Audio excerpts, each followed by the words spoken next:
ती दिसायला सुंदर असल्यामुळं तिचा नवरा तिच्यावरती जास्त संशय घेतो. ही परिस्थिती भयानक आहे.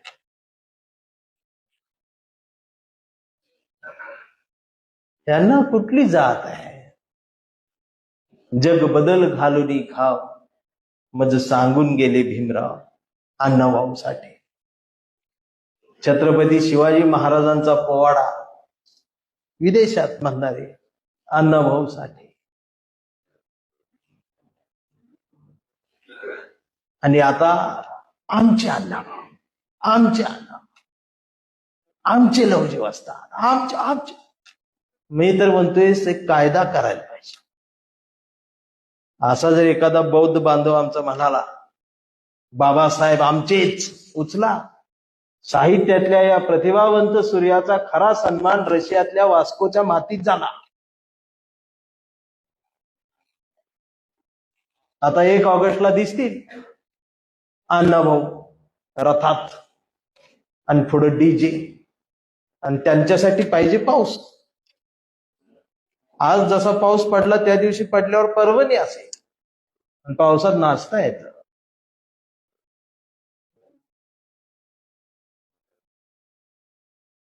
दोन वर्षापूर्वी अण्णाभाऊंच्या नावानं अण्णाभाऊंचं नाव एका ताऱ्याला दिलं आणि कार्यकर्ते नाचायला लागले. मी म्हटलं काय झालं?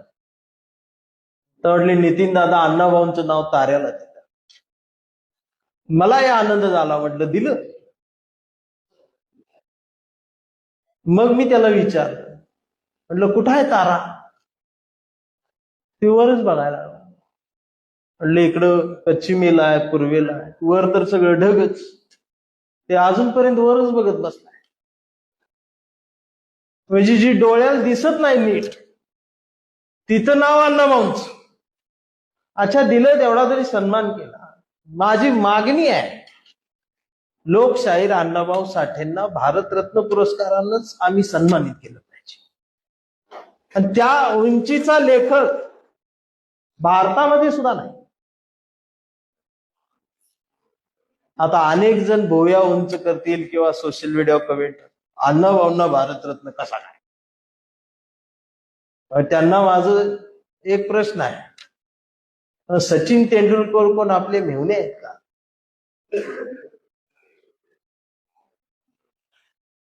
क्रिकेटच्या मैदानावर 100 रन काढणाऱ्याला भारतरत्न दिला जात असेल तर इथं त्या धावांच्या शतकांपेक्षाही कितीतरी पुढचं लिहून जाणाऱ्या अण्णाभाऊंना भारतरत्न का नाही, हा माझा प्रश्न आहे.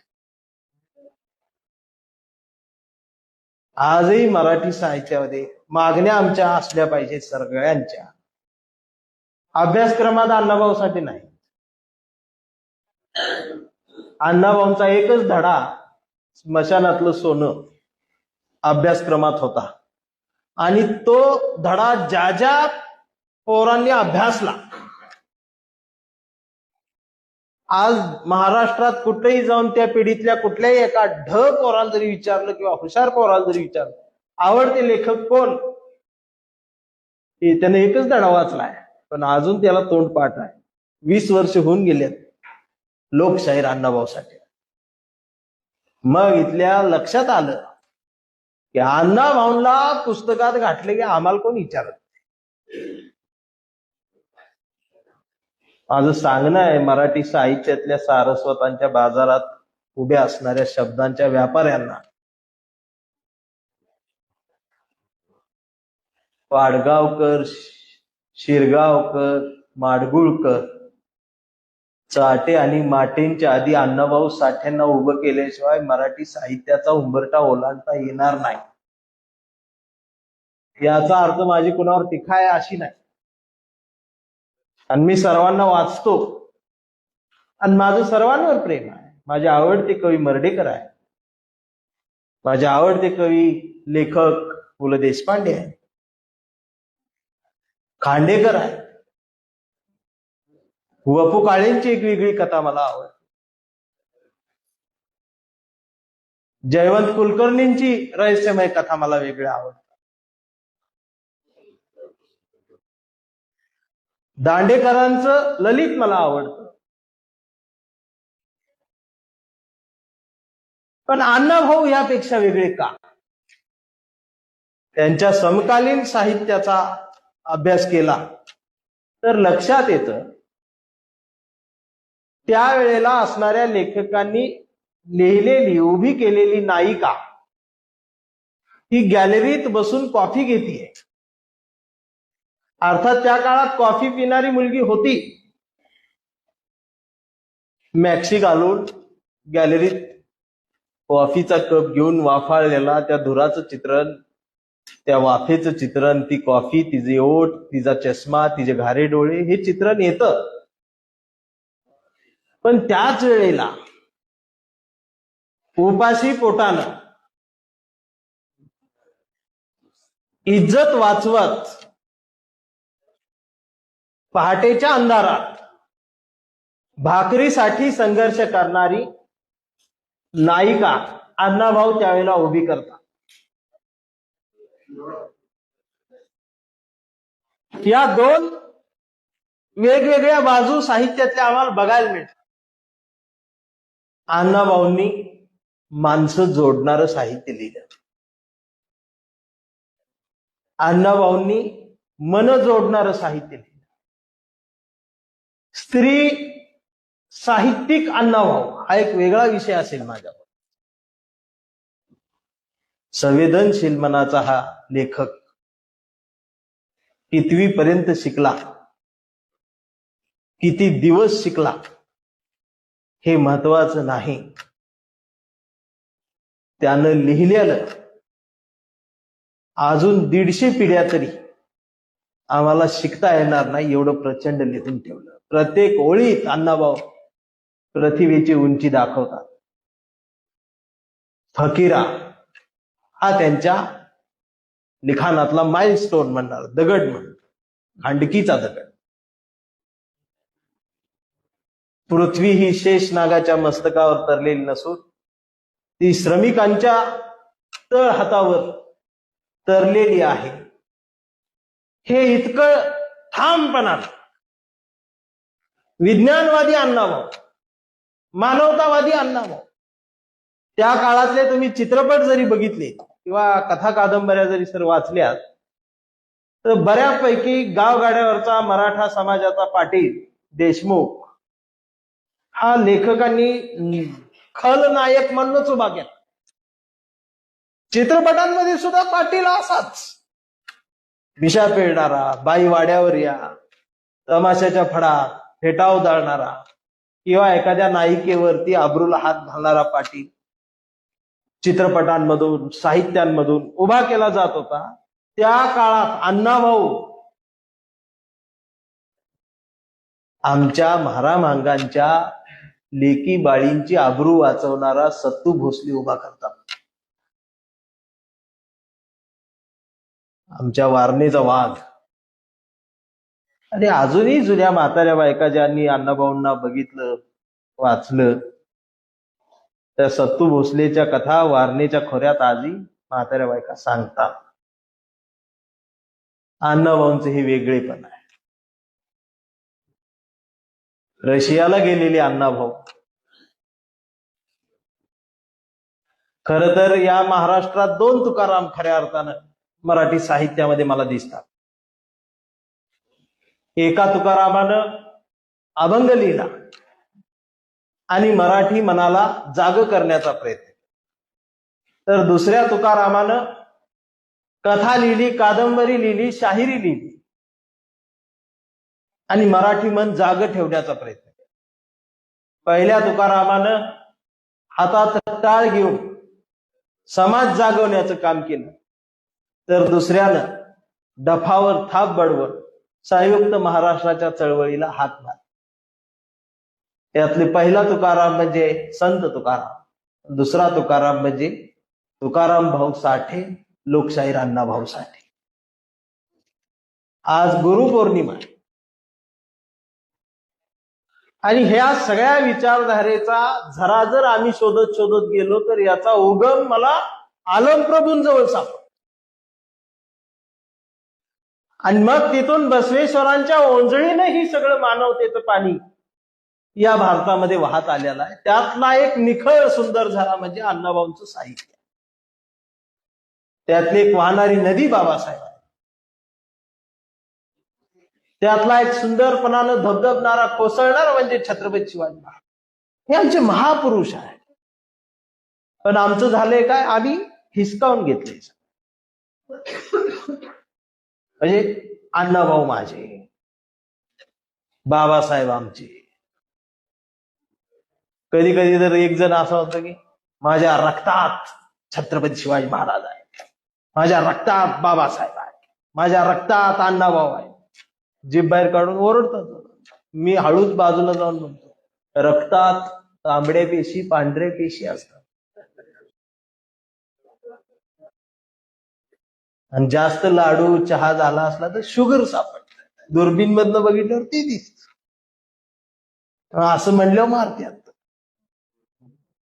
मग काळा पडतो.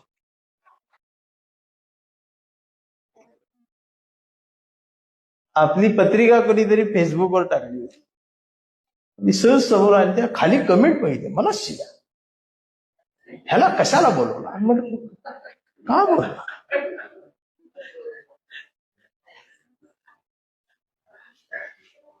मला सगळीच बोलवते ती, आणि मी माणसं जोडते. हा इकडे तिकडे होते, एकदा तुटते, पण ती जात तुटते, माणूस नाही तुटत. जाती धर्मापलीकडे जाऊन बघा. आता त्या फेसबुकवर परवा छत्रपती राजश्री शाहू महाराजांची जयंती होती सर, कोणीतरी लेख लिहिला होता छान, आणि त्या लेखामध्ये ते आला उल्लेख की राजश्री शाहू महाराजांनी डॉक्टर बाबासाहेब आंबेडकरांना आर्थिक मदत केली, शिष्यवृत्ती दिली, म्हणून बाबासाहेब लंडनला, इंग्लंडला, विदेशात शिकण्यासाठी जाऊ शकले. त्यात सयाजीराव गायकवाडांनी त्यांना आर्थिक. लेख छान होता. तर खाली कमेंट काय, एकाने लिहिलं होतं, म्हणजे बघा आम्ही मदत केली म्हणून तुम्ही शिकले. तो लिहितो, ज्याचा काही संबंध नाही. आणि त्याला खाली रिप्लाय दिलाय एकाने, आमची तेवढी लायकी होती म्हणून तुम्ही आम्हाला मदत केली.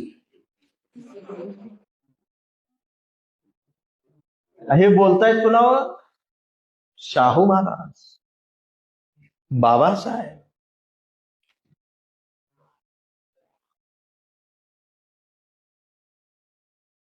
गेली 10 वर्ष या धंद्यात आहे. आधीच धंदा म्हटलेला बरं असत.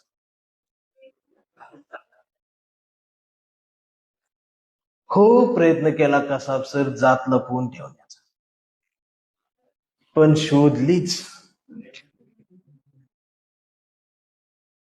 आणि ऑगस्ट महिना फुल बुकिंग. मग म्हणला मातंग समाज हो आपला.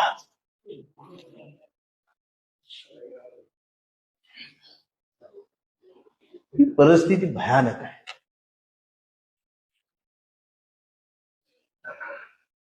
यांना कुठली जात आहे.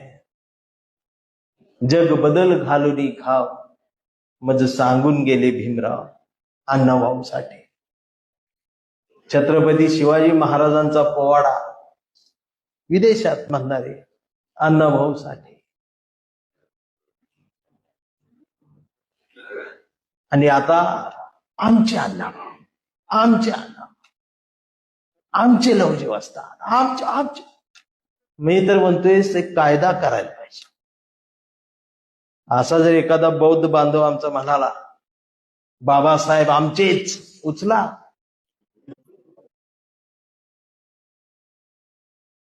एखादा मराठा बांधव म्हणाला छत्रपती शिवराय आमचेच, उचला. आणि मातंग जर म्हणला अण्णाभाऊ लहुजी असतात आमचेच, उचला. जामीनच नाही, अंडा सेल डायरेक्ट करा, सूर्य दिसू द्यायचा.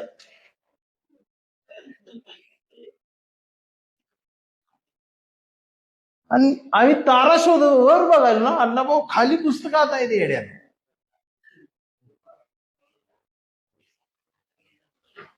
प्रतिभेचं देणं लाभतं 10 मध्ये एखाद्याला, पण हे लाखात एक आहे. म्हणून म्हटलं जातं लाखात देखणी अण्णाभाऊंची लेखणी.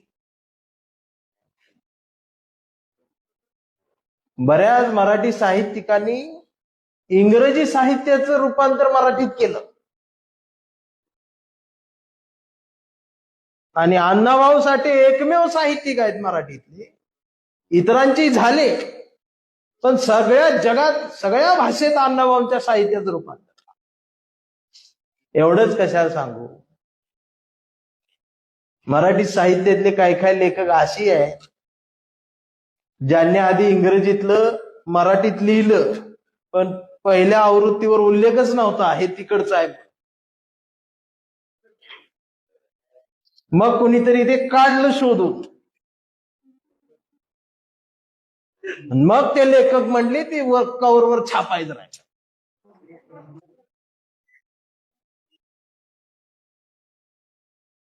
नाही, अण्णाभाऊ जे जगले तेच लिहिलं. वाऱ्याच्या पाठीवर सार होऊन फकीरा निघाला. वाक्यात दम किती आहे.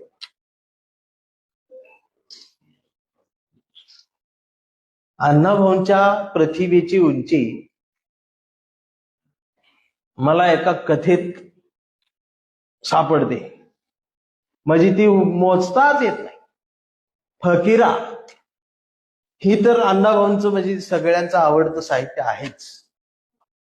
पण कधी जमलंच, मला ते पुस्तकाचं नाव आठवना, पण अण्णाभाऊंचे एक डोळे नावाची कथा, जी अण्णाभाऊंची सगळ्यात माझी आवडती.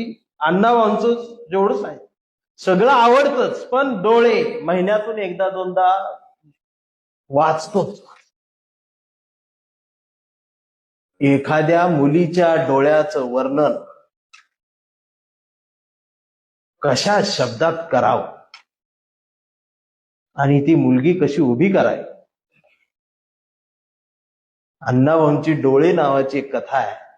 एका कथेमध्ये त्या सगळं भावविश्व फिरवून जातं माणसाचं. गीता नावाची एक मुलगी आहे, तिचे डोळे फार सुंदर आहेत आणि ती ज्यांच्याकडे बघते त्यांना असं वाटतं की ही माझ्याकडे प्रेमानच बघते,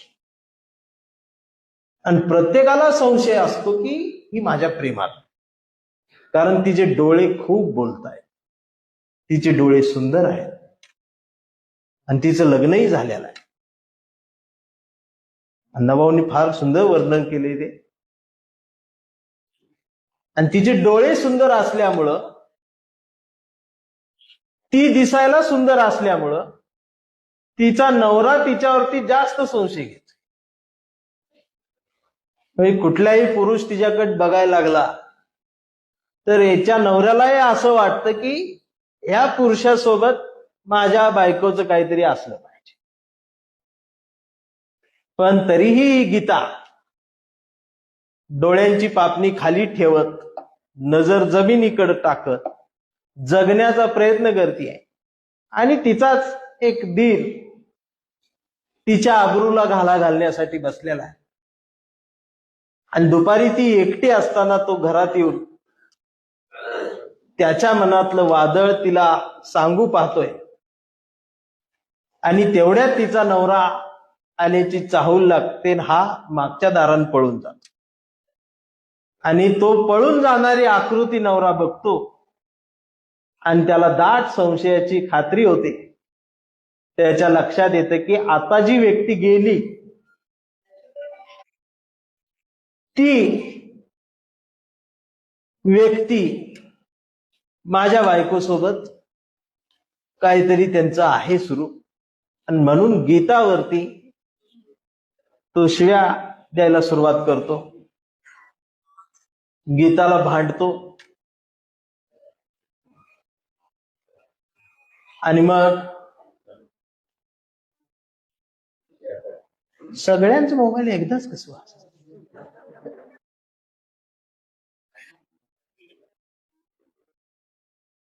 लोक म्हणतील नेहमीपेक्षा चंदनशिवाय वेगळंच बरं चाललंय. माझ्यात बी काहीतरी आहे ही दाखवू दे लोकांना, नाही लोक म्हणतील तीच कविता म्हणते ती काय तर आहे नुसतं. आणि मग ती गीता पदर पसरून सांगते की मी पवित्र आहे, माझ्या अंगाला कुणी हात लावलेला नाही, तुझ्याशिवाय माझं शरीर कुणी पाहिलेलं नाही, पण तो ऐकत नाही. आणि मग विशाळगडला त्या काळात एक प्रथा होती, ती आतापर्यंत होती, आता बंद झाली. तिथे एक पुजारी बसायचा, कढई असायची, तेल उकळलं असायचं त्यामध्ये, आणि तिथं खरं खोटं करायची पद्धत. तो म्हणाला देवबाबाकडे चल, तिथं खरं खोटं करू. गीताचा यावरती विश्वास नव्हता, तो तिला तिथे घेऊन गेला. आणि तो नियम असा होता की तुम्ही जर खरे असाल हात तेलात टाकायचा, खरे असाल तर हात भाजणार नाही, तुम्ही जर खोटं बोलत असाल तर हात भाजणार. आणि आजपर्यंत त्या कढईतनं कोणाचाच हात नीट वर आला नव्हता.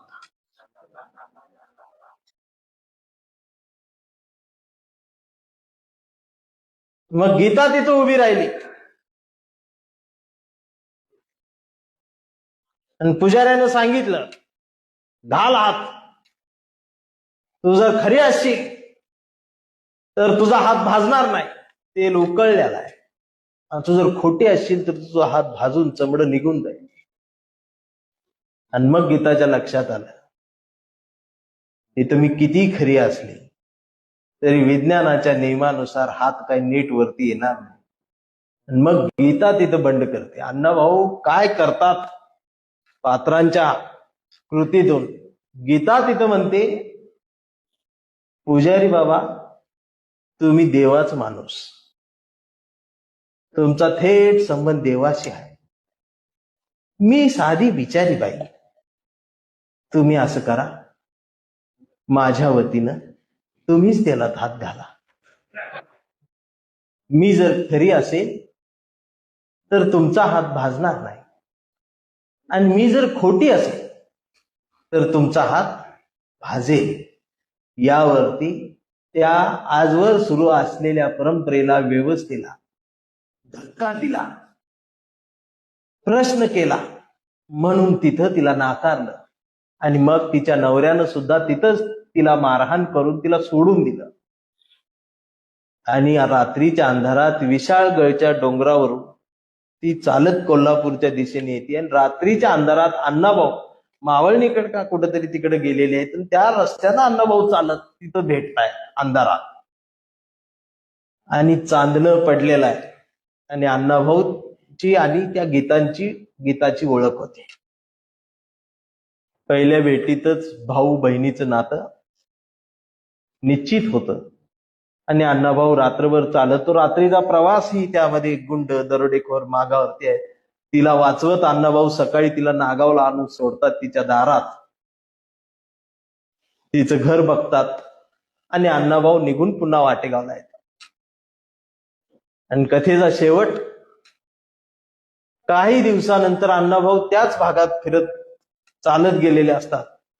आणि मग अण्णाभाऊंना आठवते ती रात्र विशाळगडच्या पायथ्याशी, ती भेटलेली एक बहीण, तिचं घर इथंच आहे, काय तिचे डोळे होते, किती सुंदर देखणी स्त्री माझ्या आयुष्यात बहीण म्हणून आली, पुन्हा एकदा तिचे डोळे पाहावे, पुन्हा एकदा तिला पाहावं. म्हणून अण्णाभाऊ तिच्या दारात जात आहेत, अंगणात, सकाळची वेळ आहे. इकडं तिकडं बघतायत तर एक मुलगी गुडघ्यात मान खाली घालून बसलेली आहे, हाडं दिसत आहेत. आणि अण्णाभाऊ आवाज देत आहेत, गीता आहे का? आणि मग गुडघ्याच्या खाली मान घातलेली गीता मान वर करून विचारते, कोण? वाटेगावचा भाऊ आहे काय? आवाजावरनं ओळखलं. आणि मग अण्णाभाऊ तिला म्हणतात, तुम्ही कसं काय माझा आवाज ओळखला? तर ती म्हणते, मीच गीता.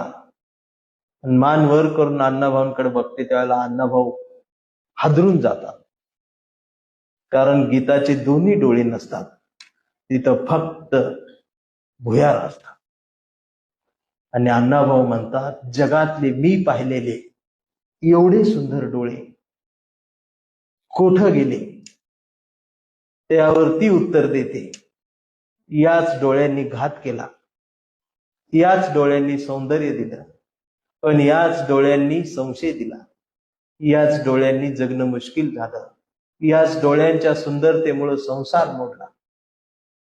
आणि म्हणून हे डोळे घेऊन सुंदरते घेऊन जगता येणार नाही. कारण रोजच्या वखवकलेल्या नजरा, त्या नजरेंना या डोळ्यातली निखळता भिडणार नाही. म्हणून भाऊ मी डोळे फोडून घेतले असं सांगणारी गीता एवढं अण्णा भाऊ वेगळ्या दुनियेत घेऊन जातात. आणि म्हणून अण्णाभाऊंची जयंती ही डीजे वर नको. अण्णाभाऊंची जयंती ही महाराष्ट्राच्या सरकारनं, या देशातल्या शासनानं साहित्याचा सप्ताह म्हणून फार मोठ्या प्रमाणात साजरी केली पाहिजे. पण आम्ही या जातीचा लेखक, या जातीचा महापुरुष म्हणून अडकावून ठेवलं. आणि आता तर काही जण नवीन कार्यकर्ते, ते फेसबुकवरचे कार्यकर्ते, ते त्या सोशल मीडियावर प्रश्न विचारतायत, अण्णा भाऊ असे कोण लागून गेले, त्यांची बाबासाहेबांबरोबर बरोबरी करता येईल? अरे बरोबरी नाही करता येत. अण्णा भाऊंनीच लिहून ठेवलंय, जग बदल घालून घाव मग सांगून गेले. बाबासाहेब ही उंची वेगळी, साहित्यातल्या अण्णा भाऊंची उंची वेगळी. कारण आम्ही बघत नाही. म्हणून तुम्ही मला ऐकताना सुद्धा तुमचा जातीचा घेर टाकून न्यूट्रलवर माणूस म्हणून जर मला ऐकाल तर नितीन चंद्रशी तुम्हाला पाहिजे. म्हणून तुमच्या पोस्टवर कमेंट केलेल्यांना सांगा,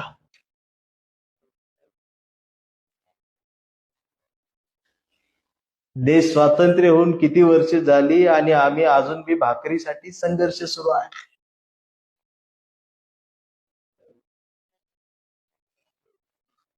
प्रत्येक जात एकटी पडलेली आहे.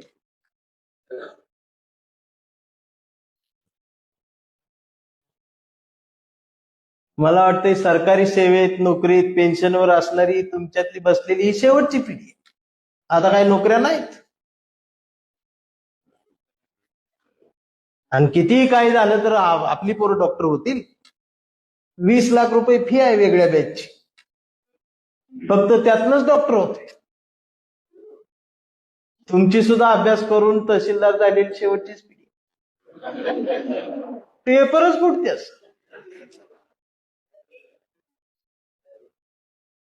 ते पेपर दरवर्षी फुटत होत, आम्हाला आता कळलं. आणि या वर्षी पेपर नीट फुटला नाही. आधी नीट फुटत होते, या वर्षी नीट मग कळलं.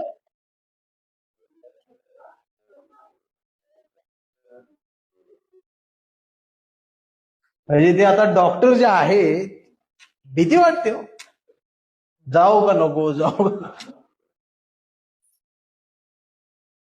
आधी माणूस आजारी पडलं तर अँब्युलन्स घरी यायची आणि मग पेशंटला घेऊन जायची, आणि मग 4 दिवसानं उपचार करून पेशंट चालत घरी यायचे. आता पेशंट चालत जाते.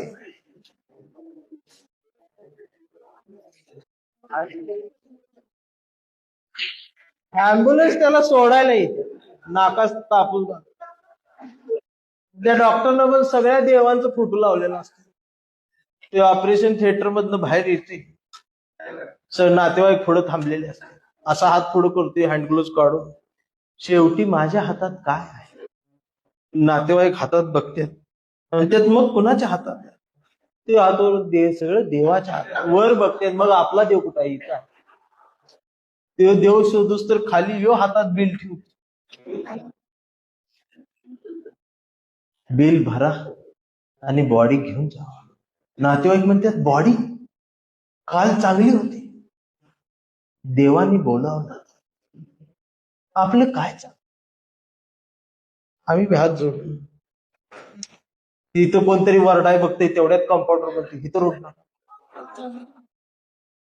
तो हुंदका दाबून तिथं ठेवलेला, या व्यवस्थेचा किती मोठा हुंदका दाबून ठेवला. आज बातमी आहे, त्या विद्यापीठात पदव्याच विकत्यात. 3 लाखाला BA.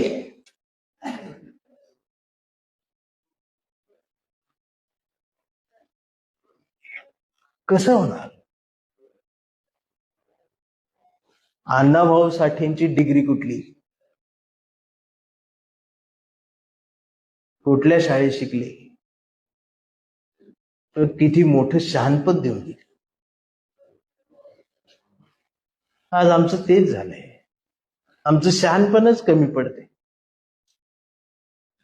म्हणजे शिक्षणासोबत ही वाचन साहित्य का महत्वाचं आहे, कारण ही सगळी नुसती मार्कांसाठी अभ्यास करून डॉक्टर, कलेक्टर, इंजिनियर, वकील, तहसीलदार वगैरे झाले. अशा कार्यक्रमाला तहसीलदार कधीच येत नाहीत आवर्जून, पत्रिकेत नाव नसताना सुद्धा. तुम्ही कसं आला एवढ्या पावसात? शहाणपण आहे. कारण तहसीलदार माणसाची ड्युटी खरी 6 नंतर सुरू होती. तुम्ही आज येताय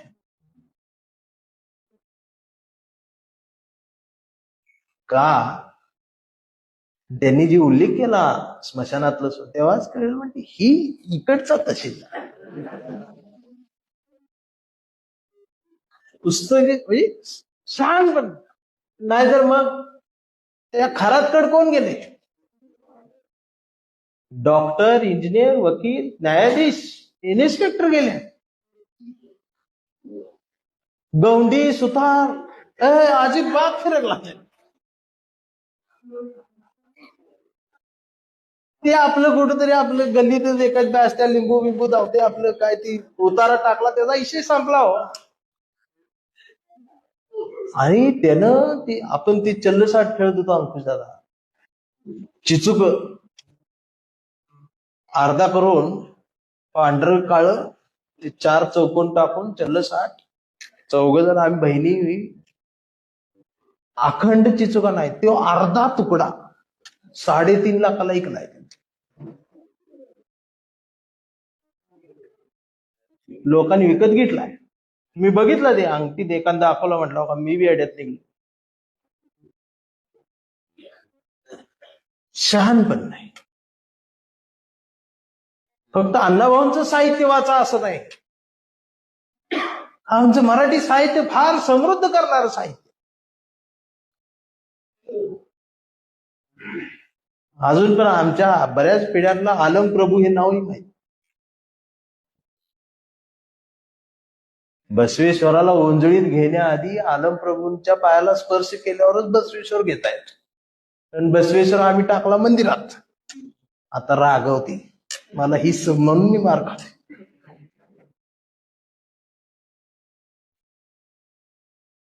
संत बसवेश्वर ती तिकडं आम्ही बंदिस्त केलं. तेव्हाची क्रांती आहे ती. आणि 2026 मध्ये 3.5 लाखाला चिचुका ऐकत घेतला. म्हणून आम्हाला तुकाराम महाराजांचं, ज्ञानेश्वर महाराजांचं बोट धरणं गरजेचं आहे. पण आम्ही आमचं बोट सोडून बागेश्वर बाबाच दरबार धरचे. मग बागेश्वर बाबाच दरबार धरलाय, खरात बोट तोड. मला कधी कधी खरंच कसं जर वाटतं की असे खरात सुद्धा पाहिजेत, आणि आमचं ऐकत नाही.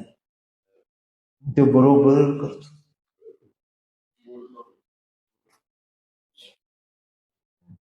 आणि तो काय घरी येत नाही, त्याच्याकडे जाते.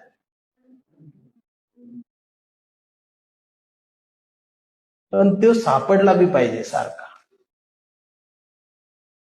अण्णाभाऊंचं साहित्य हे आज दिशा दाखवणारं साहित्य. म्हणून दरवर्षी अण्णाभाऊ 8वी ते 10वी यामध्ये एक तरी अण्णाभाऊंचा धडा अभ्यासक्रमाला जर लावला तर किती मोठं शहाणपण या पिढ्यांना मिळेल. नाहीतर आता ती वन्स मोर असल्या कविता अभ्यासक्रमात आहे मराठीमध्ये. त्या विद्यार्थ्याला कळते, आमच्या शिक्षकांना शिकवू कसं कळत नाही.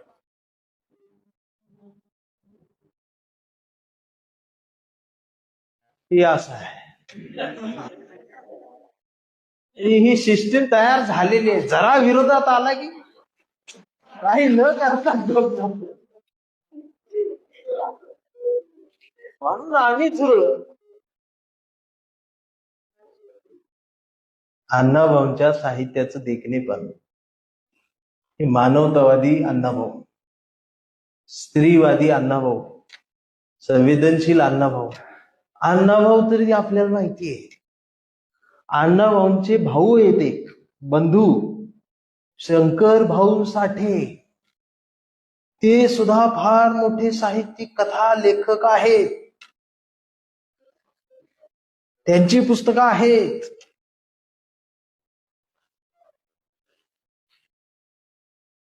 आम्ही अजून अण्णाभाऊंपर्यंत पोचलो नाही तर तिथे कधी पोचणार.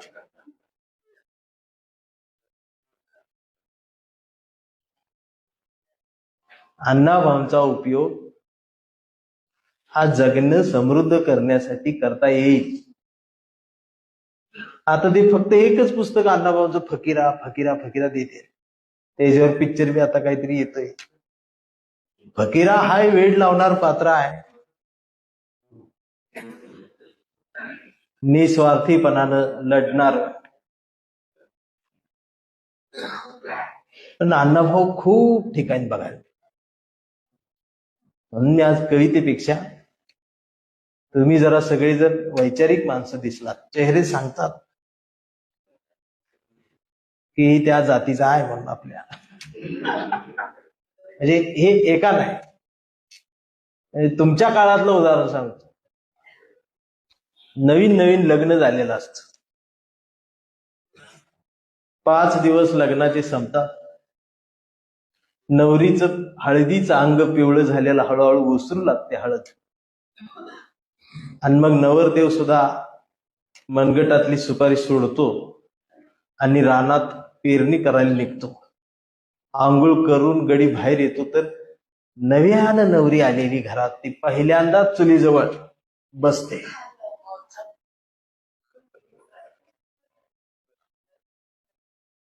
आणि पहिल्यांदा चुलीजवळ बसल्यानंतर हा मिशीला पेळ देत नव्या नवरीकडे बघतो.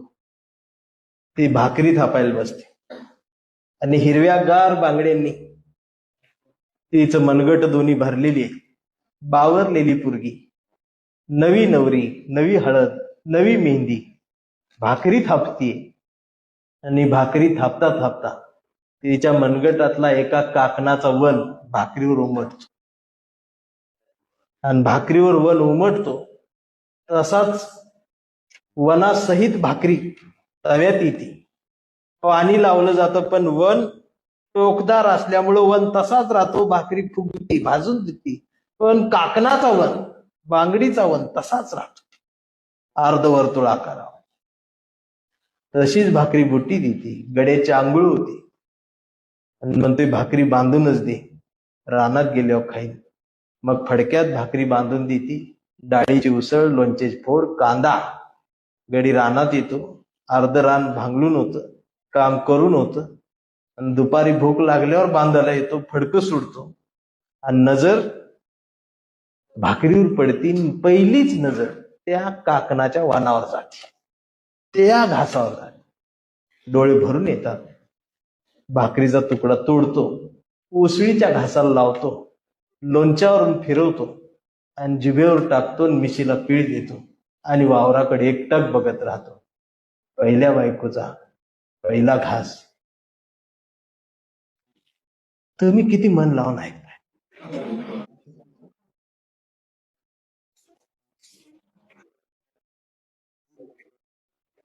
हे जगण्याचं साहित्य. याला ह्याच्यात काही नव्हतं. मी सांगत बसले, तुम्ही ऐकत बसले. ह्याला म्हणतात हायजॅक कर. आणि सध्या आपला देश असाच हायजॅक केला.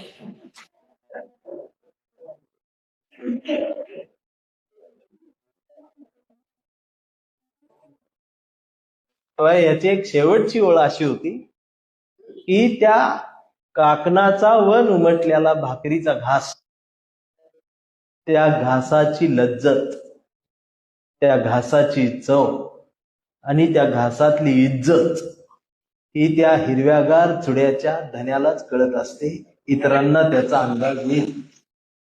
आणि मला वाटते तुम्ही ते सगळे धनी आहात, साहित्याची जी चव तुम्हाला कळेल. म्हणून एवढ्या पावसात बी शुगर बीपीच्या गोळ्या खिशात घेऊन आलाय, पण तुम्ही आलाय. ही शेवटचे एक वाक्य बोलायसाठी एवढा वेळ घेतला बा. सध्या सर तीच सुरू आहे, हायच्या. तर तुम्ही बी ऐकताय, म्हणजे मला बी कला जमती, म्हणजे मला सुद्धा राजकारणात भविष्य. गमतीचा विषय सोडा, अण्णाभाऊ हे एक वेगळं बियाण आहे साहित्याचं. यावरती 2-2, 3-3 तास मी बोले. अण्णाभाऊचा एक वेगळा विषय. बऱ्याच प्राध्यापक मला अण्णाभाऊंवर पीएचडी केलेली माणसंही भेटतात, मग त्यांचंही भाषण मी ऐकायला बसतो, पण मला भाषण संपत आलं तरी मला कळत नाही पीएचडी नेमकी कुठल्या विषयावर.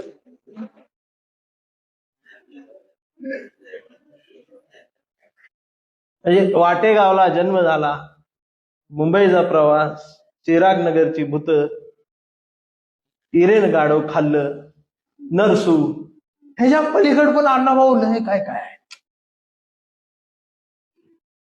आणि मला तर असं वाटतंय की अण्णाभाऊंचं बरंच साहित्य छापलं गेलं नसावं, ते चोरीलाच गेलेलं असावं. कारण अनेक पुस्तकं ज्या वेळेला समोर येतात त्यावेळेला कुठंतरी लिंक लागत राहते की अण्णाभाऊच आहे, की त्यांनी घेतलेला आहे त्या काळात. ही यातली खोली ज्याला कळती त्याला कळ, ही पोचले असं ती म्हणल मला, ह्यो पोचलाय तिथं.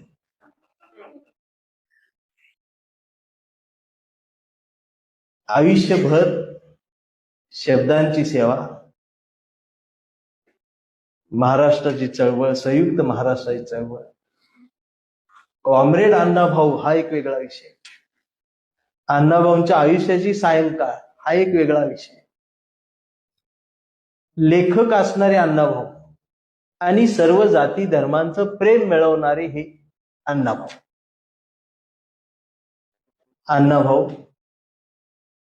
अण्णाभाऊंचं साहित्याचं वेगळेपण अधोरेखित करताना अण्णाभाऊ साठेंची एक वेगळी दुनिया, पण ती वेगळी नसते, ती आमच्या जगण्याची कुठली तरी गोष्ट सांगते, आणि ती आजही आम्हाला आमची वाटते.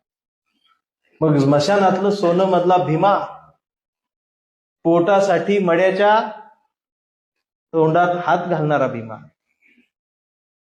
अजून एक अण्णाभाऊंची कथा आहे, जिवंत काडतूस नावाची. अण्णाभाऊ काय लिहितायत, कुठं नेतायत आणि काळजाच्या ठिकऱ्या कशा उडवतायत.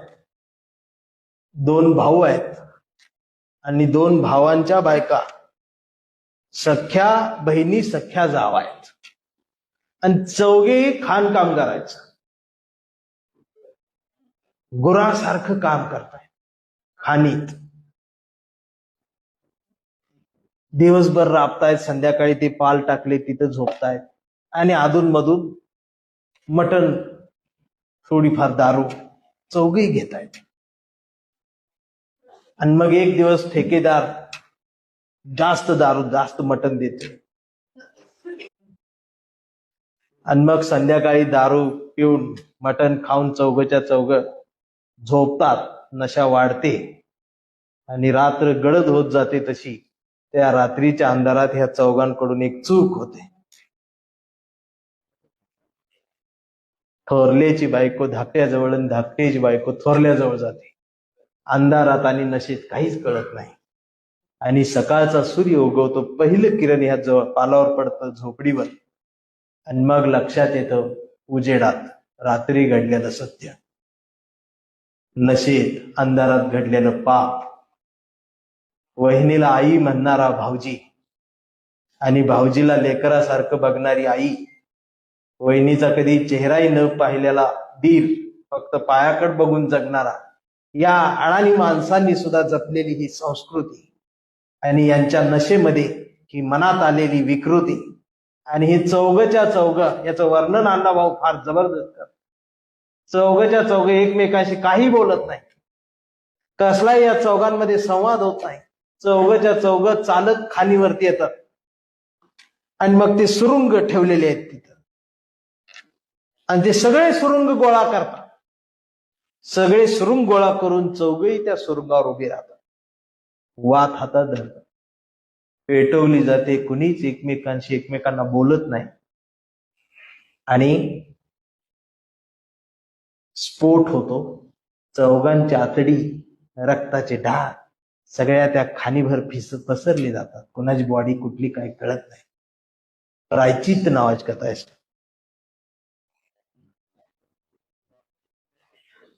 अण्णाभाऊ हे वेगळं चारित्र्य संपन्न जगणं, व्यसनांपासून दूर राहून जगणं, अण्णाभाऊ शेवटच्या काळात करून दाखवलं, लिहून दाखवलं.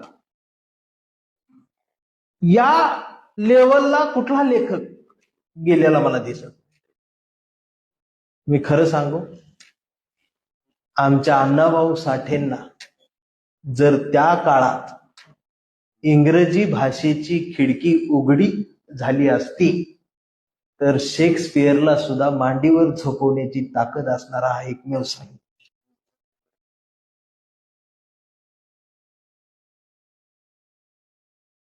म्हणून अण्णाभाऊंचे वेगळेपण आम्ही जपलं पाहिजे.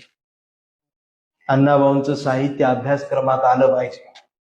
अण्णाभाऊंना भारतरत्न मिळाला पाहिजे. आणि अण्णाभाऊ साठ्यांचं कथा, कादंबरी, लावण्या, कविता, शाहिरी, वगनाट्य, छत्रपती शिवाजी महाराजांना वंदन करून वगनाट्य सुरू करणारे अण्णाभाऊ. छत्रपती शिवाजी महाराजांचा पहिला जय जयकार जर मोठ्या प्रमाणात कुणी सुरुवात केली अण्णाभाऊंनी. काय झालं असेल तर आमच्या जातं गेलं, पण जाताना नुसतं जातं गेलेलं नाही तर जात्यासोबत ओव्या गेलेल्या आणि ओव्यासोबत आजीची मांडी गेलेली. आता कुणी कुठला पुरुष बायको जवळ जाऊन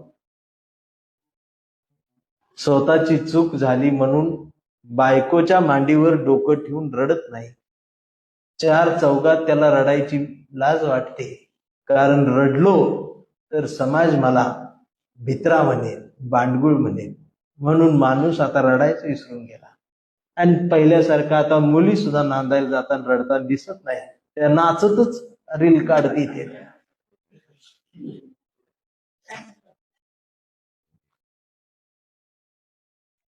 ही सगळं हरवलंय कारण आम्ही साहित्याकडे गेलोच नाही ना. साहित्याची वाट लावून ठेवली इथं. मराठी साहित्य, दलित साहित्य, काय संबंध? म्हणजे आम्ही नाहीच, कोणच नाही. म्हणजे आमचं वेगळंच हो. अंकुश सिंदगीकरांनी कविता दलित. त्यानं त्या तमन्ना भाटियावरती जरी कविता लिहिली, तिच्या लिपस्टिक वरती, तरी ती दलित साहित्यिकाची कविता. दलित साहित्य ते उजवं साहित्य, ही डावं साहित्य. मला तो सापडला नाही अजून की नेमकं म्हटलं कोणी पहिल्यांदा उजवं डाव. आणि आम्ही तरी का स्वीकारला आम्ही डाव? आमची बी आम्ही डावे आहोत. तुला म्हटलं कुणी?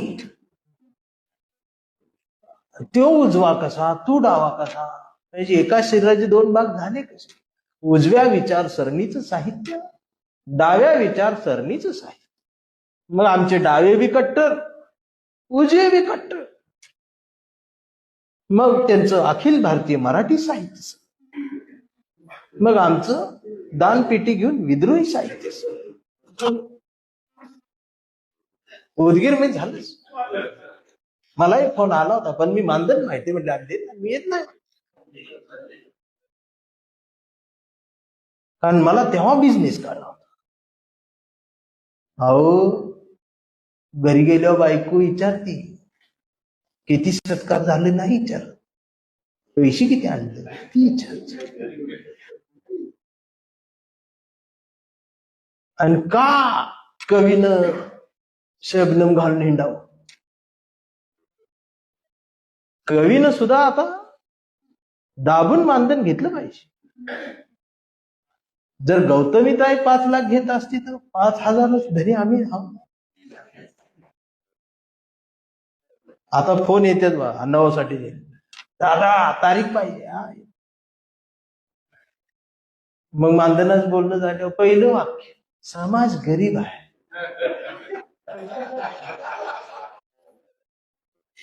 असं आमचे आतडं भरून येत. मी म्हणते अण्णाभाऊंसाठी चला, अण्णाभाऊ पेरो, बाबासाहेब सांगो, माणसं जोड. मी जातो, बोलतो, तळमळीन बोलतो, निघून जातो. आणि दुसऱ्या दिवशी त्याच्या स्टेटसला बघितल्यावर कळत समाजानं 8 लाखाचा डीजे आणला होता, मला 8,000च बोल.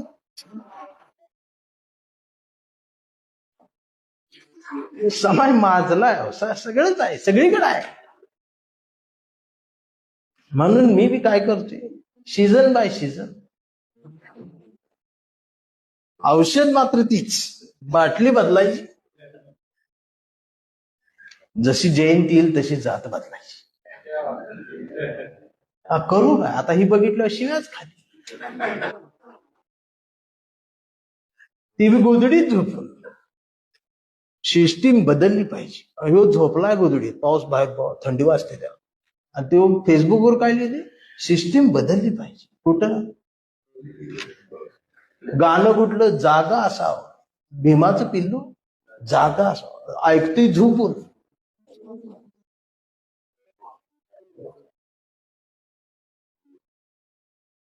असं बोललो मला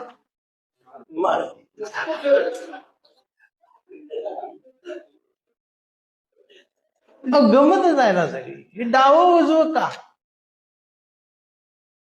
अखिल भारतीय मराठी साहित्य संमेलन एवढा खर्च करून घेताय ना, साहित्य समाजाचा आरसा आहे, तर समाजासमोर आरसा उभा करा ना वर्षातून एकदा. हे साहित्यच आहे ना, जिथून तुम्हाला शेतकऱ्यांची वेदना समजते, जिथून तुम्हाला शिक्षणात काय सुरू आहे ते समजते, तुम्हाला येणाऱ्या 20 वर्षानंतर काय उगवेल आणि त्यासाठी काय आज पेरावं लागेल, हे साहित्यच देतं ना. इथे कोण नसतं, 50 कवी आमंत्रित असतात, बरोबर सर. कवीची कविता कवीच ऐकतो.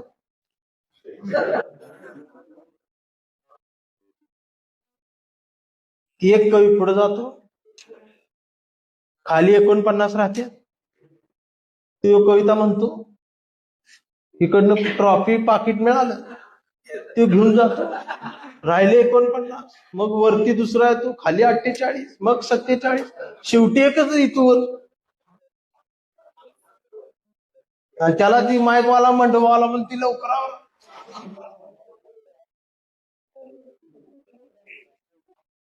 ही आमच्या मराठी साहित्याची अवस्था का झाली?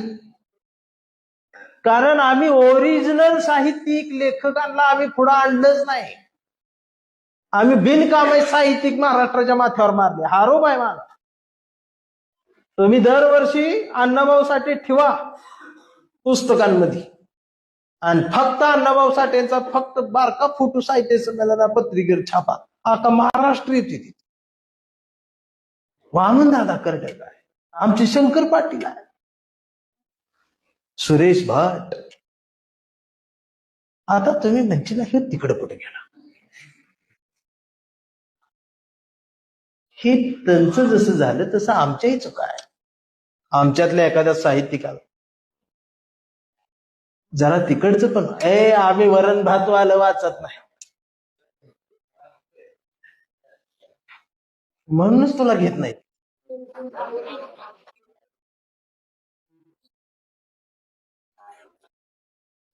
ते तुपाची धार आणि हे आमचं कसा रानकाळ असा तिकडे म्हणूनच नाही वाचलं पाहिजे. एकमेकांचा आदर सन्मान. दरवर्षी त्या अध्यक्षपदावरनं भांडण मराठी साहित्यात, म्हणून ती निवडणूकच बंद केली. आमच्या साहित्यिकांना तेवढी एकच निवडणूक होती, ती बी बंद झाली. डायरेक्ट पेपरातच कळतं ह्यो अध्यक्ष आहे. मग त्याचं अध्यक्षपद घालवायला दुसरं साहित्यिक त्याचं साहित्य काढत्यात, ह्यानं चुकीचं काय लिहिलंय का, आणि मग त्याचं 25 वर्षापूर्वीच एखादं वाक्य धरती ती आणि म्हणते ती ह्याला अध्यक्षपदाचा बसण्याचा अजिबात अधिकार नाही. असा आनंद यादवांना आम्ही घरी बसवलं. आता उद्या व्हायरल होते बस सगळे साहित्यिक माझ्यावर, ह्यानं धंदा सुरू केला, ह्यानं ही सुरू. म्हणा काय म्हणायचं, हे लोकांमध्ये गेलं पाहिजे. लोकांमध्ये जर साहित्य गेलं तर काय होतं, तर 400 वर्षानंतर सुद्धा तुकाराम जिवंत राहतो, साहित्य लोकांपर्यंत गेल्यानंतर. आम्ही हे समजून घेतलं पाहिजे आणि आमच्या पोरांना पण हे दिलं पाहिजे. ते कुणी असो, पण जाऊ दे. माझे आवडते लेखक पु ल देशपांडे, त्यांनी केलेला विनोद, त्यांची महेश नावाची कथा. अण्णाभाऊंच्या साहित्यावर माझं जेवढं प्रेम तेवढं देशपांडेंचे. आता तुम्ही म्हणाल मग त्यांच्यावर प्रेम तर तिकडच जा, हे चुकतंय. आमचा संवाद नाही, प्रत्येक क्षेत्रात आमचा एकमेकांशी संवाद नाही. डावं उजवं बंद करा. या डाव्या उजव्यांच्या भांडणात की मधला भारत असा हरवायला लागला. पदव्या विकत मिळत्या, पेपर फुटत्या. परवा तर एक चित्र बघायला मिळालं, पुढं शेतकरी पेरत चाललाय त्याच्याच नादात त्याने कानात हेडफोन गाठल्यात आणि माग ती 4 बगळं आयटीत चालत्यात. ती पेरतय आणि ही मागणं खाते, त्याला कळलंच काय चाललंय. आम्ही थांबलोय तिथं, आवाज देतोय, पुढे चालते, पेरत जाते, मागणं बगळं उकरून खात्यात. 2 मिनिटं शांत बघून विचार केला, म्हटलं ही पेरल्यानंच बगळं खात्यात, त्यात नवी 4 बी राहिलंच आणि ती उगवलं तर ती बगळं आहेत. मरते हीच. आता तर कोणतरी आज हेही म्हटलं की शेतकऱ्यांचं जरा बाजूला ठेवा, पण उद्योजकांना सांभाळ. आणि आज छत्रपती शिवाजी महाराज असते तर गुलाबाचा मोगराच झाला असता.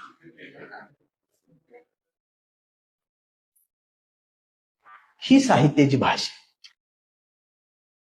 म्हणून साहित्यिकानं सत्याच्या बाजूने उभं राहिलं पाहिजे. संवादाच्या प्रदेशात उभं राहून माणसं जोडली पाहिजे. आज हे सगळं विखुरताना माझ्यासारख्याला वेदना होता. जातीच्या आरक्षणाच्या नावाखाली माणसं विभागली जात आहेत, पण तुमच्या हेही लक्षात येत नाही की आम्ही एकटं पडत चाललो. मातंग समाज, जगातल्या सगळ्या कला एका जातीत असलेली ही जात आहे. वाजवायचं मांगान, गाणं गायचं मांगान, नाचायचं मांगान, कापायचं तोडायचं मांगानच. आणि मांग मार्केटमध्ये कुठंच नाही. किरसुनी काटवट सगळ्या बिझनेसच नाही ना आमच्या. म्हणून मला कधी कधी वाटतं की कसबे, वायदंडे, ठोंबरे, देवकुळे यांच्या बी घरावर ईडीची इन्कम टॅक्सची धाड पडली पाहिजे. कांबळे, वाघमारे 80,000 कोटींचा घोटाळा, देवकुळे कांबळे अटक, बौद्धवाडा मांगवाडा आज बंद. मला ती बातमी वाचायला बरं वाटलं. काय घोटाळा केला आमच्या दोघांनी मिळून घोटाळा. हा तर आमचा घोटाळा कुठं? जयंतीच्या वर्गणीत मार 100, मार 200. आणि त्याच्यावर वर्षभर खुश. मी 200 मारलं. म्हणून एकत्रित राहो. मला सांगा, महाराष्ट्रातल्या मी विचार करतो सर, प्रत्येक जातीला आमच्या महापुरुष आहे. मारवाड्यांचा कुठला आहे? त्यांचा फक्त धंदाच आहे.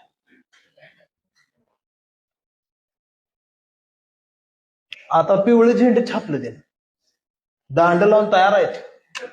त्याला माहित आहे 1 ऑगस्टला ही माझ्याच घरची, आणि ते लगेच उद्यापासून जय लवजी जय लवजी. त्यांना माहित ऐकतंय, आणि ऐन टायमाला 50 ते 150 जाते. त्याला कळलं. आम्ही एक दिवस गाडी लावून नंतर कुठं पडून जाते कळतही नाही. इथं उदगीर मध्ये सोडा, पण उदगीरच्या प्रत्येक गावात बी ती आल्या. माझा काय राग नाही, हे देश आहे, कुणी कुठे. आम्ही कुठंच नाही हो. आम्ही कुठं, आम्ही मोर्चात. कोण म्हणतंय देत नाही, घेतल्याशिवाय राग.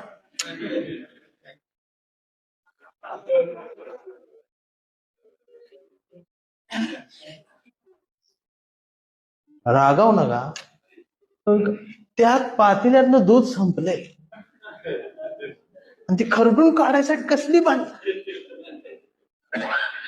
तुम्ही हे विषय अस्मितेचा बनवून ठेवला. जग मोठा आहे, स्वप्न मोठी घ्या, तर पुढच्या पिढीच काहीतरी होणार आहे आमचं. आज एकमेकांची कॉलर धरून दोन्ही जाती, तिन्ही जाती सगळी उभी राहतात सर. आमच्या कुणाच्याच लक्षात येईना पुढच्या पिढ्यांचं काय. बरं, ज्यांच्याकडे पैसा आहे त्यांना असं वाटतंय माझं 52-50 लाख रुपये देऊन पोरग डॉक्टर होईल, पण कधी ना कधी त्याचा दवाखाना फुटणार आहे. आणि नुसता दवाखान्याच्या काचा फुटणार नाही, त्याची हाडं फुटणार आहे. त्यामुळं थोडस सगळ्यांनी मिळून साहित्याचा आरसा करून भविष्याचा समाज बघावा. ही परंपरा, संतांची शिकवण काय नाही दिला आम्हाला. बाबासाहेब आंबेडकर, महात्मा फुले, लहुजी वसंतराव साळवे, ज्योतिबा फुल्यांच्या वाड्यात हातात दांडपट्टा घेऊन थांबलेली हीच लहुजी वसंत. आमचं काय कशात नसते, आम्ही एकमेकांवर नुसत्या टीका करायच्या. एकमेकांचा हात हातात घ्या. आय बहिणीवरनं शिव्या जातीच्या अस्मितेसाठी. देशाचा तिरंगा अंतिम आहे. तिरंग्याला ज्या वेळेला गरज पडेल त्यावेळेला तुमचे सगळे रंग झाकून ठेवता आले पाहिजे. एवढं शहाणपण हे साहित्यातून येतं. आणि हे सांगितले आमच्या महापुरुषांनी, देश आधी भविष्य आधी. पण आम्ही भविष्याकडे पाठ फिरवली आणि भूतकाळाकडे तोंड केले, आणि भूतकाळातलं फक्त कबरी शोधत बसल्या, आणि वर्तमानात दंगली पेटवायची कामं सुरू आहे. हे कुणालाही परवडणार नाही. जे पेटवतायत पहिल्यांदा त्यांची घर जळणार आहे. पण आपण मात्र घर जाळणाऱ्यांच्या यादीत नसावं, तर ती विझवणाऱ्यांच्या गर्दीत सामील व्हावं, ही सांगण्यासाठी अण्णाभाऊंची जयंती आज आम्ही साजरी करूया. तुमची बराच वेळ हायजॅक करून रजा घेताना तुमच्या, आता विषय वेगळा आहे, पण कांबळे कविता घेऊन आता एवढ्या पावसात बी तुम्ही आलाय. तुम्ही म्हणणार लईच येणं हे केलं, तर दुसरी घेऊ एक कविता.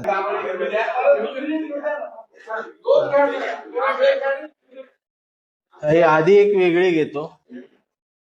आता जरा मोबाईल सायलेंटवर ठेव. आणि बऱ्याच लोकांना मी एक सांगतो, कधीच कुणाचा फोन आला तर लगेच उचलू नका.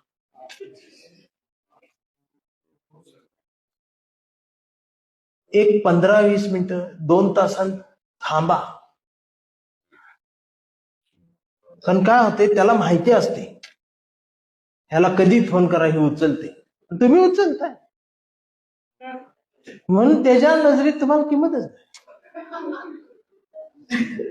आता 2 तास त्याला रिटर्न करायचं ना, त्याचा कट करायचा, त्याला शॉक बसतो, कट केला आणि परत मग 2 तासांनी त्याला रिटर्न फोन करायचा. हॅलो, काय झालं सर?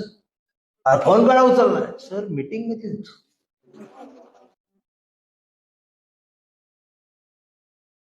ती एकदम सॉफ्ट होते. भले आपण गवंडी काम सांगताना काय सांगायचं, सर मीटिंग मध्ये होतो.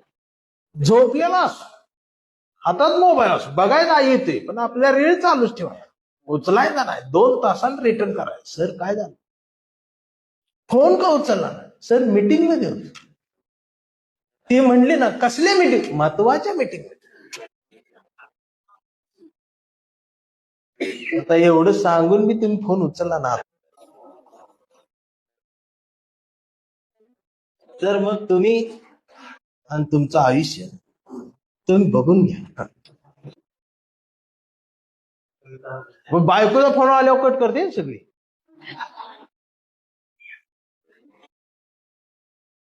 कविता आहे काय, तमाशा नावाची कविता बरेच दिवस मी सादर केली नाही, म्हणून मी सादर करतो. तुमच्यासाठी नाही, माझ्यासाठी, माझी प्रॅक्टिस राहावी, माझ्या लक्षात राहावी. कारण तुमच्यासारखं असं दर्दी पब्लिक कधीतरीच भेटत, म्हणून ती लुटायला एक मजा असते. ती दसऱ्याचं सोनं असत, नाही वर्षभर तरवाडाचाच पाला असतो. कविता आहे तमाशा नावाची. मस्तावलेल्या नजरांना नजर भिडते अंधारात, मोगऱ्याचं चांदणं माळते मी वेणीच्या अंबरात. ही शाहिराची ती लावणी बेधुंद ओठांवरती कत्तल करते काळजांची, आणि पेंगत पेंगत धांदल उडते झाडावरच्या पाखरांची. कधी मी राधा कृष्णाची, कधी मी मुरळी वाघ्याची, आणि गवळणीतली मावशी होते, आणि रात्रभर गंमत करते नाचाची. मध्यानीचा चंद्र आता दूरवर भाकरीसारखा दिसू लागतो, ओल्या चिंब चोळीत माझ्या खट्याळ वारा झोंबू लागतो. हळूहळू उतरतात मग पायामधुनी चाळ, धावत धावत कुशीत येत माझं भुकेलेलं बाळ. आग विझवते त्याच्या पोटाची, मग धावत जाते ओढ्या काठी त्या पानवट्याला भेटण्यासाठी. चंद्राला पाहून वाटे लाज, मग हळूच जाते झाडीत दाट, पांडुरंग मग येतो ओठी, मी हळूच सोडते चोळीच्या गाठी, आणि उतरते पाण्यात स्वतंत्र होऊन खेळण्यासाठी. दगडाची एक चीप घेऊन मी खरडत बसते अंग, दगडाची एक चीप घेऊन मी खरडत बसते अंग, चिकटलेल्या नजरा काढते ज्यांनी रात्रभर केला विनय भंग. घासून घासून अंग दगड लाल भडक होतो, बोलणाऱ्या मोगऱ्याचा गजरा मुका होतो, आणि पांढर शुभ्र चांदणं वाहत जात दूर दिशी. आता सूर्य उगवतो तेव्हा या दुनियेची बाई कमाल असते, रात्री दुनिया माझी हमाल होती, दिवसा मी फक्त माल असते. दिवस संपतो, रात्र होते, पुन्हा नव नाव, पुन्हा नव गाव. अंधारात काळ्या पडतात टाळ्या, फाडात पिळतात मिशा, घरी पलंगावर झुरतात उशा, आणि सुरू होतो माझा तमाशा तमाशा. हे अण्णाभाऊंचं साहित्य वाचून ही आलेली कविता. आणि मी सुद्धा तमाशात काम केलेलं आहे काही. म्हणजे माझा मामा सोंगाड्या होता, तर त्या वग नाट्यात मला एखादं पात्र मिळायचं. आणि आता आपला कांबळे. ही कांबळे कविता मी लिहिताना ही व्यापकतेने लिहिलेली आहे, पण बऱ्याच लोकांना वाटते की ही आमचीच आहे, म्हणजे कांबळे आमच्याच जातीचा. तर त्यांना माझं सांगणं आहे की त्याचा आणि तुमचा काही संबंध नाही. आणि मी पण कुणाचाच नाही. म्हणजे आत्ताच सांगितलेलं बरं. उद्या कोणी म्हणू नये आमचा वापर केला. मी कुणाचाच नाही. मी फक्त माझ्या बायकोचा, माझ्या पोरांचा, राहिलो तर भावकीचा, गावकीचा, आणि मग तुमचा. उद्या मला संधी मिळाली चांगली तर मी कुठेही जाणार. हे तर राहून तुमच्याकडे आमचं काय नीट होणार नाही. सांगून केलेलं बरं की राहतंय. आता 4 शिव्या खाल्ल्या नंतर लय तुडवते असं झालं तसं झालं. त्याच्यापेक्षा आधीच आपलं वाय केलेली बरे का बरोबर. कांबळे हा काय एका विशिष्ट जातीचा नाही. जो अन्याय होत असताना सुद्धा ती तो उभा राहतो, हार मानत नाही, तो हा कांबळे. म्हणजे एखाद्या सवर्णांच्या घरातली सून, तिला जर हुंड्यासाठी छळलं जात असेल, तिला जर तुझ्या पोटात फक्त मुलगाच जन्माला यावं म्हणून छळलं जात असेल, तरी सुद्धा ही एवढं सहन करत तिचा संसार फुलवण्याचा जर ती प्रयत्न करत असेल, ती संसार मोडू देत नसेल, तर ती सुद्धा माझ्या कवितेतला कांबळे आहे. ही त्या कांबळीची व्याप्ती आहे. कांबळे म्हणजे अजिबात नाही. कांबळे तो बराक ओबामा सुद्धा कांबळे असू शकतो.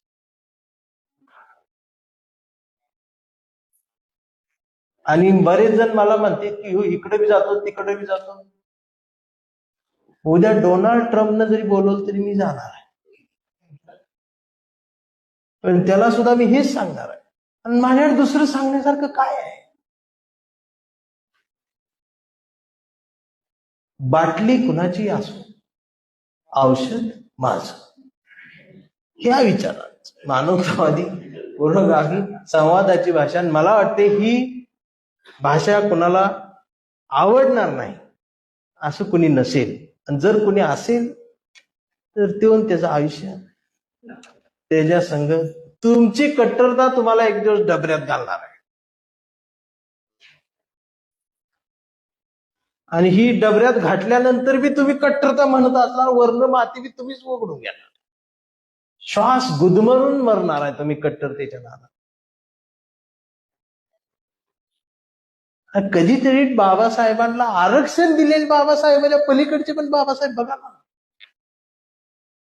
रोज फेसबुकवर फक्त हे दिलं ते दिलं आरक्षण. बाबासाहेब लय वेगळा विषय, मोठा विषय आहे. ह्यांचं आरक्षण दिलं, आरक्षण. त्याच्या पलीकडे आहेत बाबासाहेब. नद्या जोड प्रकल्पातले बाबासाहेब आहेत, संस्कृत मधले बाबासाहेब. प्रॉब्लेम ऑफ रुपीज, 1 रुपयाचा हिशोब, भारताची ही गणित आज बिघडत चालली, तेव्हा ती बाबासाहेबांनी केली. ही बाबासाहेब नाही असं ह्याच्यामुळे मारायला लागली.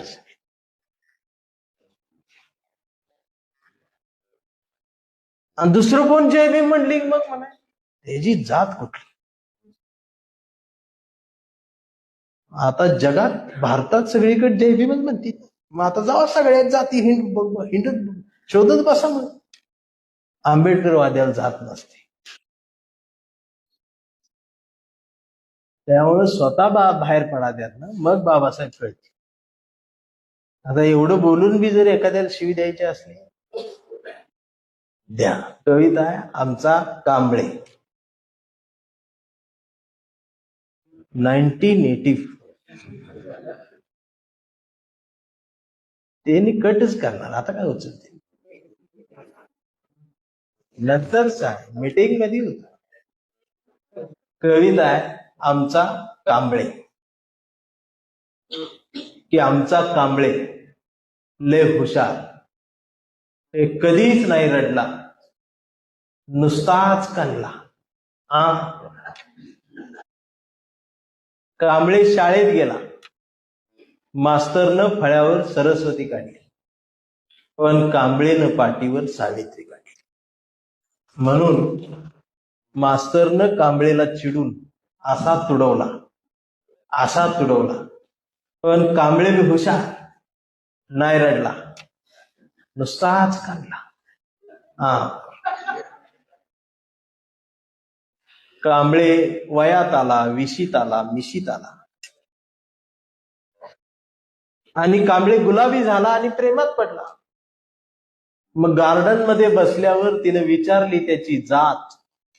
कांबळे म्हणाला, वेडे मी माणूस, माणूस माझी जात, प्रेमात कसली आली जात.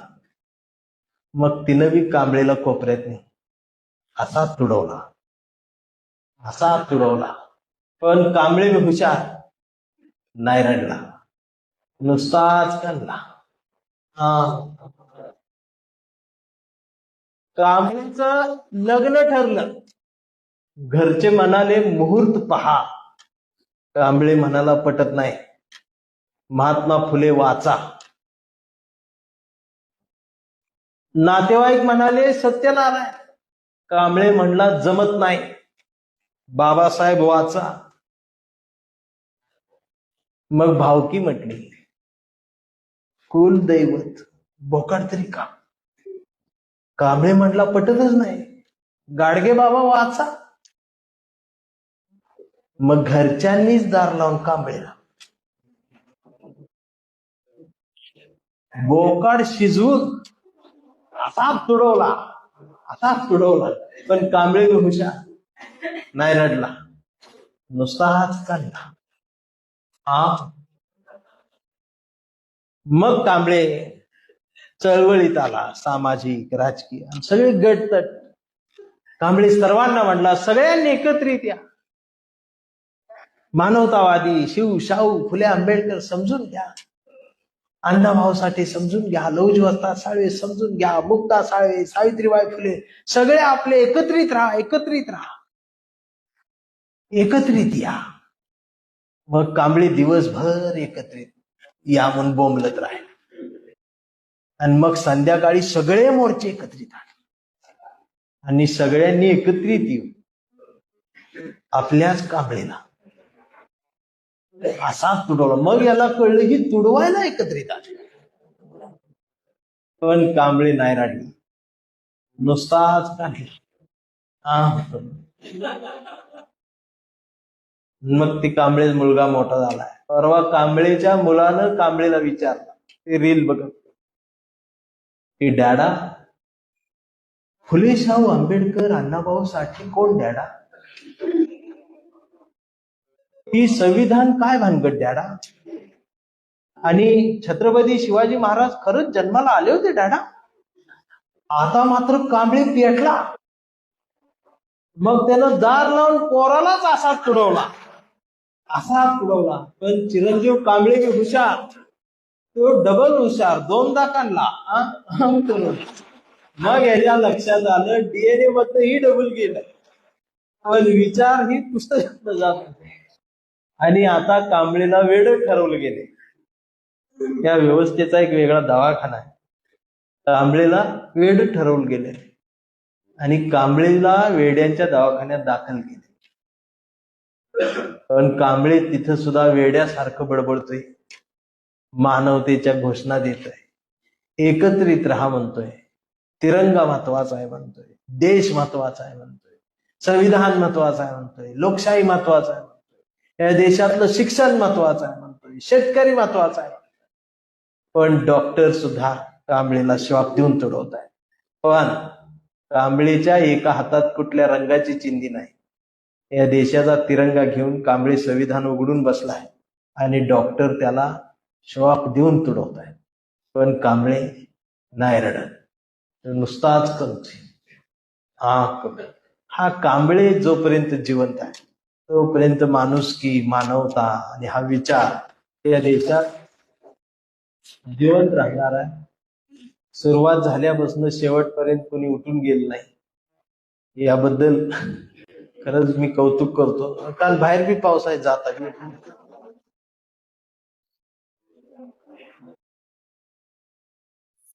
आभार काही मानणार नाही, पण आभारांचे माझा 2 तास झाले एवढ्या. पुढच्या मैफिलीला आहे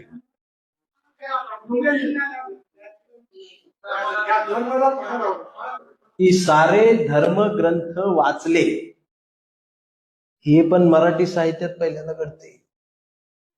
लोक खालनं हिरोईनला लावणीची फरमाईश करत होती, कवीला कवितेची फरमाईश व्हायला लागल्या. संवादाची भाषा झाली सर काहीतरी चांगलं घडतं.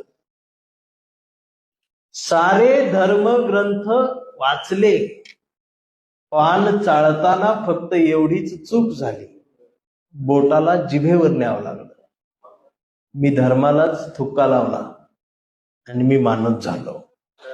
परवा घर रंगवताना रंगांचीच फार भीती वाटली. लोक हरामी, घराचा रंग बघून माणसाची जात ठरवतात. म्हणून मी अख्खं घरच पांढरं शुभ्र केलं. मी जातीलाच चुना लावला आणि मी माणसात आलो. आपण माणसात राहूया. आभार काय एवढ्या सुंदर कार्यक्रमाची मानणार नाही, पण तुम्ही सगळे हाडाचे पत्रकार आहात. हाडावरच्या पत्रकारांच्या दुनियेत तुमच्यासारखे पत्रकार जोपर्यंत आहेत तोपर्यंत आमची हाडं नीट राहणार आहेत.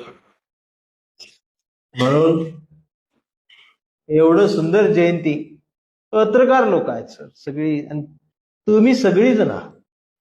ताई आहेत, नगराध्यक्ष ताई, उपनगराध्यक्ष, नगरसेवक, तहसीलदार साहेब, म्हणजे राजकारण, समाजकारण, प्रशासन एकत्रित येऊन अण्णाभाऊंचा उदो उदो उदगीर मध्ये सुरू आहे. आणि त्याचा साक्षीदार पावसाच्या साक्षीनं गावीना पण मला तुम्ही उभं केले.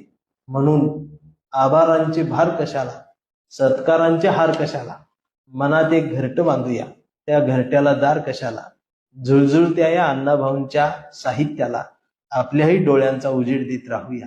मिनमिनत्या या अण्णाभाऊंच्या लेखणीला आपल्याही जगण्याचा उजेड सातबारा देत राहूया.